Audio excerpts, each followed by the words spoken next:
Hello friends, welcome back to the next video. दोस्तों, स्वागत करते हैं आपका आपके अपने यूट्यूब चैनल बोर्ड टेस्ट में। तो दोस्तों, आज की इस वीडियो में हम लोग फिजिक्स क्लास 12th इसका चैप्टर नंबर 2 का इम्पोर्टेंट ऑब्जेक्टिव क्वेश्चंस को कवर करेंगे। तो ये इस चैप्टर का पार्ट 2 का वीडियो बनेगा। इससे पहले हम लोग ने पार्ट 1 को कवर कर चुके हैं। तो अगर आप उन वीडियोज़ को देखना चाहते हैं तो उसका लिंक डिस्क्रिप्शन में दिया हुआ है, आप वहाँ जा कर के देख सकते हैं। तो ये जो है, इनमें से कुछ ऑब्जेक्टिव्स आपको बोर्ड एग्ज़ाम में देखने को मिल सकता है। तो चलिए दोस्तों, अगर आपको आंसर पता है तो आप हमें कमेंट कर सकते हैं। तो चलिए शुरू करते हैं। फर्स्ट क्वेश्चन कह रहा है, 4 संधारित्रों में प्रत्येक की धारिता 2 माइक्रोफेराड है।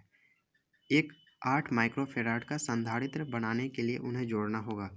तो हम लोग जानते हैं, अगर 2 माइक्रोफेराड है उसको बढ़ाना है, 8 माइक्रोफेराड करना है, तो इसको समांतर क्रम में ही जोड़ना पड़ेगा। यानी कि 2 + 2 + 2 + 2 यानी कि 4 बार अगर 2 माइक्रोफेराड को जोड़ देंगे समांतर क्रम में तो वो 8 माइक्रोफेराड का संधारित्र बन जाएगा। तो इसलिए इसका राइट आंसर जो है वो हो जाएगा ऑप्शन नंबर बी, यानी कि समांतर क्रम में। तो अगर आपको आंसर पता था तो आप कमेंट कर सकते थे। तो चलिए दोस्तों, नेक्स्ट क्वेश्चन की ओर बढ़ते हैं। नेक्स्ट क्वेश्चन है, किसी भूयोजित चालक को विद्युत रोधित आवेशित चालक के निकट ले जाने पर बाद वाले चालक की विद्युत धारिता का मान होता है। यानी कि कोई भूयोजित चालक है, उसको विद्युत रोधित आवेशित चालक के निकट ले जाने के बाद बाद वाले चालक की विद्युत धारिता का मान पर क्या फ़र्क पड़ेगा। तो अगर राइट आंसर की बात करें तो हो जाएगा ऑप्शन नंबर बी, यानी कि विद्युत धारिता का जो मान है बाद वाले चालक की वो बढ़ जाएगा। नेक्स्ट क्वेश्चन है दोस्तों, किसी विद्युतीय क्षेत्र में चालक को रखने पर उसके अंदर विद्युतीय क्षेत्र का मान होता है। तो 4 ऑप्शन आपके सामने दिया हुआ है। यहाँ पे अगर राइट आंसर की बात करें तो हो जाएगा ऑप्शन नंबर सी, यानी कि 0 हो जाता है। वेरी इंपॉर्टेंट क्वेश्चन है दोस्तों, ये आपके बोर्ड एग्जाम में बार बार पूछा जा चुका है। चलिए नेक्स्ट क्वेश्चन की ओर बढ़ते हैं। नेक्स्ट क्वेश्चन करा है, यदि ई नोट बाह्य विद्युतीय क्षेत्र तथा परावैद्युत माध्यम में प्रभावी विद्युतीय क्षेत्र ई हो, तब परावैद्युत नियतांक का मान होगा। तो 4 ऑप्शन आपके सामने दिया हुआ है। अगर यहाँ पे राइट आंसर की बात करें तो हो जाएगा ऑप्शन नंबर सी, यानी कि ई नोट अपॉन ई। यहाँ पे राइट आंसर हो जाएगा। वेरी इंपॉर्टेंट क्वेश्चन है, आपके बोर्ड एग्जाम में पूछा जा सकता है। Next question very very important question है, आपके बोर्ड एग्जाम में पूछे जाने की बहुत ही ज़्यादा पॉसिबिलिटी है, तो आप ज़रूर इसको ध्यान रखेंगे। क्वेश्चन कह रहा है, वॉन डी ग्राफ जनरेटर एक मशीन है जो उत्पन्न करता है। वॉन डी ग्राफ जनरेटर यानी जनित्र एक मशीन है जो उत्पन्न करता है। क्या उत्पन्न करता है? तो 4 ऑप्शन आपके सामने दिया हुआ है। अगर राइट आंसर आपको पता है तो आप कमेंट कर सकते हैं। अगर इसके राइट आंसर की बात करें तो हो जाएगा ऑप्शन नंबर सी, यानी कि कई लाख वोल्ट का विभवांतर, यानी कि उच्च विभवांतर उत्पन्न करता है। यानी कई लाख वोल्ट का विभवांतर उत्पन्न करता है कौन? Van de Graaff generator. तो वेरी इंपॉर्टेंट क्वेश्चन है, ज़रूर आप इसको ध्यान रखेंगे। चलिए नेक्स्ट क्वेश्चन की ओर बढ़ते हैं। नेक्स्ट क्वेश्चन करा है, 2 संधारित्र है जिसमें प्रत्येक की धारिता सी है, श्रेणी क्रम में जुड़े हैं, उनकी तुल्य धारिता है। तो आप फॉर्मूला से इसको निकाल सकते हैं। अगर इसका राइट आंसर की बात करें तो हो जाएगा ऑप्शन नंबर सी, यानी कि सी अपॉन 2, यानी कि C/2 इसका राइट आंसर हो जाएगा। नेक्स्ट क्वेश्चन है, यदि कई संधारित्र उपलब्ध हों तो उनके समूहन से उच्चतम धारिता प्राप्त करने के लिए उन्हें जोड़ना चाहिए। अगर कई संधारित्र यानी कि कैपेसिटर उपलब्ध हों तो कौन सा समूहन करना चाहिए? तो अगर यहाँ पे राइट आंसर की बात करें तो हो जाएगा ऑप्शन नंबर बी, यानी कि समांतर क्रम समूहन करना चाहिए। वेरी इंपॉर्टेंट क्वेश्चन है आपके बोर्ड एग्जाम में के लिए। चलिए नेक्स्ट क्वेश्चन की ओर बढ़ते हैं। नेक्स्ट क्वेश्चन करा है, एक समानांतर प्लेट संधारित्र की प्लेटों के बीच अभ्रक यानी कि माइका की एक पतली प्लेट रख देने पर उसकी धारिता पर क्या फ़र्क पड़ता है। तो 4 ऑप्शन आपके सामने दिया हुआ। अगर राइट आंसर की बात करें तो हो जाएगा ऑप्शन नंबर ए, यानी कि थोड़ी सी बढ़ती है उसकी धारिता अगर बीच में क्या रख देंगे? माइका यानी कि अभ्रक को रख देंगे तो। नेक्स्ट क्वेश्चन है, एक माइक्रोफेराड धारिता के 2 संधारित्र समांतर क्रम में जुड़े हैं और इनके श्रेणी क्रम में 0.5 माइक्रोफेराड का एक तीसरा संधारित्र जुड़ा है, तो परिणामी धारिता होगी। तो आप इसको फॉर्मूला से निकाल सकते हैं। अगर यहाँ पे राइट आंसर की बात करें तो हो जाएगा ऑप्शन नंबर सी, यानी कि 2.5 माइक्रोफेराड। चलिए नेक्स्ट क्वेश्चन की ओर बढ़ते हैं। Next question very very important है आपके बोर्ड एग्जाम के लिए। कह रहा है, वायु को छोड़ किसी वस्तु का प्रावैद्युत स्थिरांक हमेशा अधिक होता है। वायु को छोड़ करके किसी भी वस्तु का प्रावैद्युत स्थिरांक हमेशा कितना से अधिक होता है। तो यहाँ पे अगर राइट आंसर की बात करें तो हो जाएगा right answer option number C, यानी कि 1 से हमेशा अधिक होता है। सिर्फ वायु का 1 होता है, बाकी सभी का प्राविद्युत स्थिरांक जो है वो क्या होता है, 1 से अधिक होता है। वेरी इंपॉर्टेंट क्वेश्चन है आपके बोर्ड एग्जाम के लिए।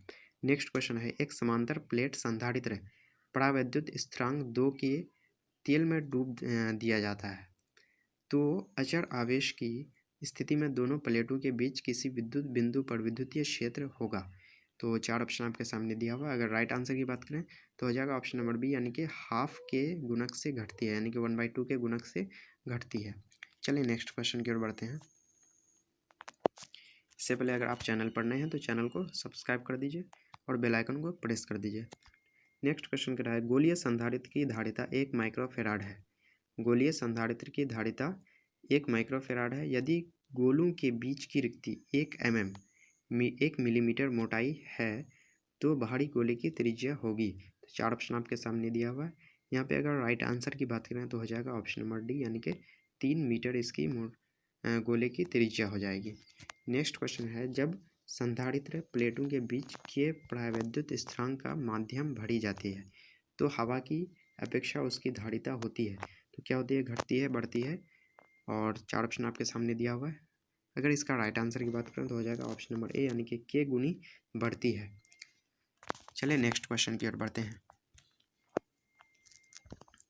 नेक्स्ट क्वेश्चन है, प्रत्येक आर त्रिज्या तथा क्यू आवेश से आवेशित 8 छोटे बूंदों को मिलाकर एक बड़ा बूंद बनाया जाता है, तो बड़े बूंद के विभव तथा छोटे बूंद के विभव का अनुपात है। तो यहाँ पे 4 ऑप्शन दिया हुआ है। अगर राइट आंसर की बात करें तो हो जाएगा ऑप्शन नंबर बी, यानी कि 4:1।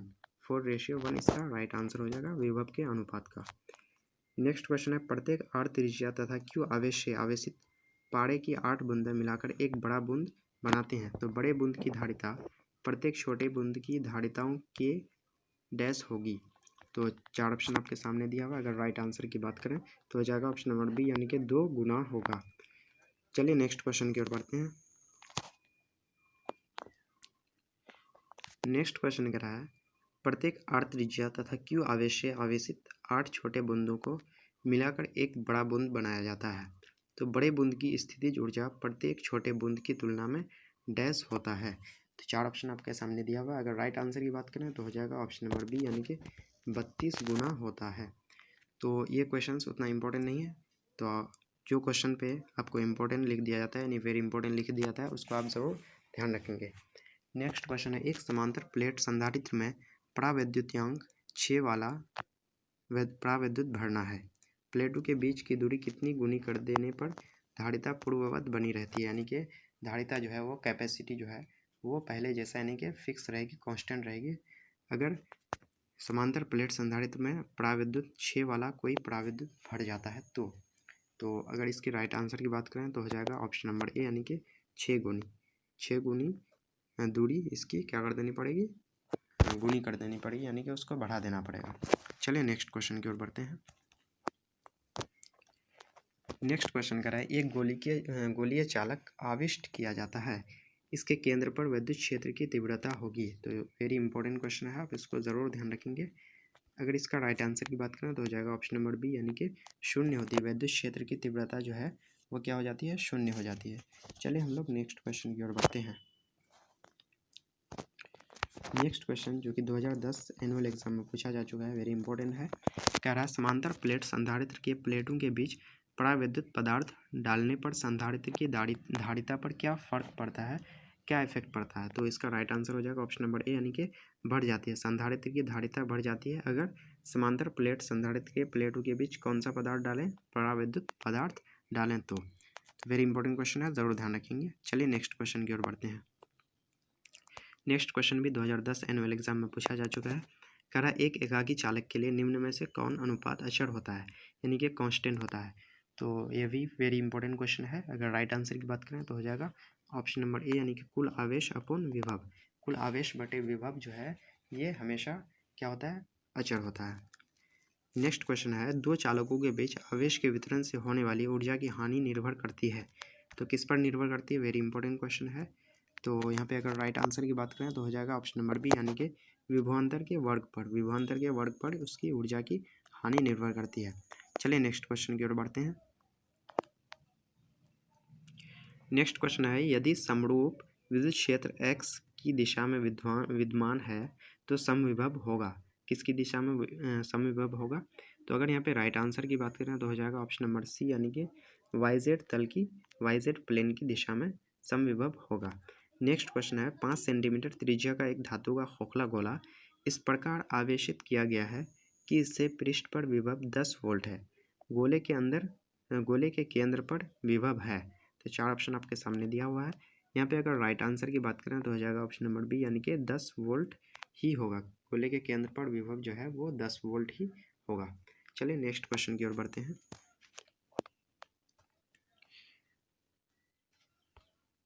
नेक्स्ट क्वेश्चन है, 5 माइक्रोफैराड धारिता वाले संधारित्र यानी कि कैपेसिटर को 20 किलोवोल्ट तक आवेशित करने में आवश्यक ऊर्जा का मान है। तो यहाँ पे 4 ऑप्शन आपके सामने दिया हुआ है। यहाँ पे अगर राइट आंसर की बात करें तो हो जाएगा ऑप्शन नंबर ए, यानी कि 1 किलो जूल ऊर्जा की आवश्यकता होगी। नेक्स्ट क्वेश्चन है, यदि 2 आवेशों की दूरी बढ़ा दी जाए तो आवेशों के विद्युतीय स्थितिज ऊर्जा का मान क्या होगा? तो दूरी बढ़ाने पर क्या हो जाएगा? स्थितिज ऊर्जा बोल रहा है। तो यहाँ पे अगर राइट आंसर की बात करें तो हो जाएगा ऑप्शन नंबर डी, यानी कि बढ़ भी सकता है और घट भी सकता है। चलिए नेक्स्ट क्वेश्चन की ओर बढ़ते हैं। नेक्स्ट क्वेश्चन है, किसी संधारित्र की धारिता व्युत्क्रमानुपाती होती है। वेरी इंपॉर्टेंट क्वेश्चन कह रहा है, किसी संधारित्र यानी कि कैपेसिटर की कैपेसिटी जो है वो इन्वर्सली प्रोपोर्शनल होता है किसके? तो यहाँ पे 4 ऑप्शन आपके सामने दिया हुआ है। अगर राइट आंसर की बात करें तो हो जाएगा ऑप्शन नंबर बी, यानी कि प्लेटों के बीच माध्यम की प्रावैद्युतता के व्युत्क्रमानुपाती होती है किसी संधारित्र की धारिता। वेरी इंपॉर्टेंट क्वेश्चन है, जरूर ध्यान रखेंगे। चलिए नेक्स्ट क्वेश्चन की ओर बढ़ते हैं। नेक्स्ट क्वेश्चन है, चित्र में प्लेट ए पर आवेश होगा, यानी कि इस प्लेट पर कितना आवेश होगा? तो आप इसको सॉल्व कर सकते हैं। यहाँ पे अगर राइट आंसर की बात करें इसका तो हो जाएगा ऑप्शन नंबर बी, यानी कि 10 माइक्रो कूलम। यहाँ पे आवेश जो हो जाएगा वो 10 माइक्रो कूलम हो जाएगा। चलिए नेक्स्ट क्वेश्चन की ओर बढ़ते हैं। नेक्स्ट क्वेश्चन काफ़ी इंपॉर्टेंट क्वेश्चन है। कह रहा है, विद्युत विभव का मात्रक वोल्ट है, यह तुल्य है, यानी कि किसके बराबर है? वोल्ट को हम किस नाम से और जानते हैं? तो विद्युत विभव का मात्रक जो होता है वो क्या होता है? वोल्ट। तो वोल्ट को हम लोग जानते हैं जूल पर कूलम के नाम से भी। तो वेरी इंपॉर्टेंट क्वेश्चन है, ज़रूर ध्यान रखेंगे। चलिए नेक्स्ट क्वेश्चन की ओर बढ़ते हैं। नेक्स्ट क्वेश्चन है, ए तथा बी के बीच समतुल्य धारिता होगी। तो ए तथा बी के बीच समतुल्य धारिता, इसको आप सॉल्व करके बना सकते हैं। 2013 एनुअल एग्जाम में ये क्वेश्चन पूछा जा चुका है। वेरी इंपॉर्टेंट क्वेश्चन है, तो इसको सॉल्व करके आप बना सकते हैं। अगर आपका आंसर आ गया हो तो आप कमेंट में बता सकते हैं। अगर यहाँ पे राइट आंसर की बात करें तो हो जाएगा ऑप्शन नंबर ए, यानी कि 20/9, यानी कि 20/9 माइक्रोफैराड इसका धारिता हो जाएगा, समतुल्य धारिता। चलिए नेक्स्ट क्वेश्चन की ओर बढ़ते हैं। नेक्स्ट क्वेश्चन है, अलग अलग त्रिज्याओं के 2 गोलों पर समान आवेश दिए जाते हैं तो वो विभव होगा। तो यहाँ पे अगर राइट आंसर की बात करें तो हो जाएगा ऑप्शन नंबर ए, यानी कि छोटे गोलों पर ज़्यादा विभव हो जाएगा। नेक्स्ट क्वेश्चन है, समांतर प्लेट संधारित्र के प्लेट के बीच आकर्षण बल एट्रैक्शन फोर्स होता है, तो उसका फॉर्मूला क्या होता है? तो यहाँ पे अगर राइट आंसर की बात करें तो हो जाएगा Q²/2ε0 A, इसका राइट आंसर हो जाएगा। चलिए नेक्स्ट क्वेश्चन की ओर बढ़ते हैं।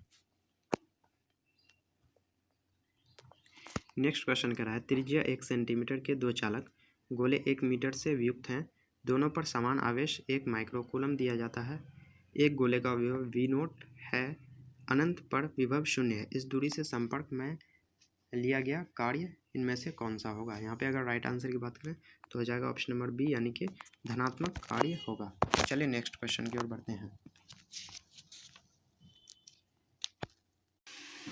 59 नंबर क्वेश्चन कह रहा है, त्रिज्या आर के एक छल्ले पर धनावेश Q एक समान वितरित है, यानी कि बराबर वितरित है, अनंत पर विभव का मान 0 लिया गया है, तो छल्ले की केंद्र पर क्या होगा? तो 4 ऑप्शन आपके सामने दिया हुआ है।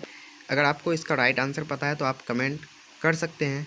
अगर इस क्वेश्चन के राइट आंसर की बात करें तो हो जाएगा इसका right answer option number A, यानी कि विभव Q/4πε0 R, इसका हो जाएगा छल्ले की केंद्र पर विभव Q/4πε0 R हो जाएगा। या फिर इसको इस तरह से बोल सकते हैं 1/4πε0 Q/R, इसका विभव हो जाएगा छल्ले की केंद्र पर। नेक्स्ट क्वेश्चन कह रहा है, त्रिज्या R के एक छल्ले पर धनावेश Q एक समान वितरित है, अनंत पर विभव का मान शून्य मान लिया जाए। छल्ले की केंद्र से x दूरी पर छल्ले के अक्ष पर विभव होगा। तो ऊपर का जो क्वेश्चन था वहाँ छल्ले की केंद्र पर था, यहाँ पे है छल्ले के केंद्र से x मीटर दूरी पर। तो यहाँ पे जो है विभव का मान हो जाएगा, 4 ऑप्शन आपके सामने दिया हुआ है। यहाँ पे अगर राइट आंसर की बात करें तो हो जाएगा ऑप्शन नंबर सी, यानी कि q/4πε0 √r² प्लस x², इसका राइट आंसर हो जाएगा। चलिए नेक्स्ट क्वेश्चन की ओर बढ़ते हैं। नेक्स्ट क्वेश्चन आपके सामने है, कह रहा है त्रिज्या r के एक छल्ले पर धनावेश q एक समान वितरित है। मतलब सेम टाइप का ही क्वेश्चन है। अनंत पर विभव का मान शून्य लिया गया है। छल्ले की केंद्र से x दूरी पर स्थित अक्षीय बिंदु पर वैद्युत क्षेत्र की तीव्रता होगी। यहाँ पे वैद्युत क्षेत्र की तीव्रता का मान बोल रहा है। तो यहाँ पे राइट आंसर हो जाएगा इसका ऑप्शन नंबर ए, यानी कि qx/4πε0 r² plus x² whole 3/2, ये इसका राइट आंसर हो जाएगा। नेक्स्ट क्वेश्चन करा, एक समविभवीय तल के एक बिंदु से दूसरे बिंदु तक ले जाने में आवेश पर क्षेत्र द्वारा किया गया कार्य होगा। तो 4 ऑप्शन आपके सामने दिया हुआ है। यहाँ पे अगर राइट आंसर की बात करें तो हो जाएगा ऑप्शन नंबर सी, यानी कि 0। और ये क्वेश्चन आपके बोर्ड एग्जाम के लिए काफ़ी इंपॉर्टेंट भी है, क्योंकि ऐसे क्वेश्चंस आपके बोर्ड एग्जाम में पूछे जाते हैं। चलिए नेक्स्ट क्वेश्चन की ओर बढ़ते हैं। नेक्स्ट क्वेश्चन कह रहा है, विद्युत क्षेत्र E vector equal to E naught J cap में एक द्विध्रुव का आघूर्ण P vector equal to P I cap है, इसकी स्थितिज ऊर्जा होगी। तो 4 ऑप्शन आपके सामने दिया हुआ है। अगर राइट आंसर आपको पता है तो आप कमेंट कर सकते हैं। यहाँ पे अगर राइट आंसर की बात करें तो हो जाएगा ऑप्शन नंबर सी, यानी कि 0 हो जाएगा। नेक्स्ट क्वेश्चन करा है, एक्स अक्ष पर x इक्वल टू 0। हम लोग जानते हैं एक्स अक्ष पर जो है x इक्वल टू 0 होता है, पर q तथा x इक्वल टू a पर 2q आवेश रखते हैं। तो विभव v का मान 0 होगा। कब 0 होगा? तो 4 ऑप्शन आपके सामने दिया हुआ है। यहाँ पे अगर राइट आंसर की बात करें तो हो जाएगा ऑप्शन नंबर डी, यानी कि x क्या होना चाहिए, प्लस माइनस इन्फिनाइट पर होना चाहिए। चलिए नेक्स्ट क्वेश्चन की ओर बढ़ते हैं। नेक्स्ट क्वेश्चन आपके स्क्रीन पे है, किसी बिंदु P से r दूरी पर आवेश Q रखा गया है। P पर विभव V है। P से r दूरी पर पूर्व आवेश से अलग अतिरिक्त आवेश माइनस Q रखा जाता है। P पर विभव हो जाएगा। तो 4 ऑप्शन आपके सामने दिया हुआ है। यहाँ पे अगर राइट आंसर की बात करें तो हो जाएगा ऑप्शन नंबर ए, यानी कि 0 हो जाएगा। P पर विभव जो है वो 0 हो जाएगा।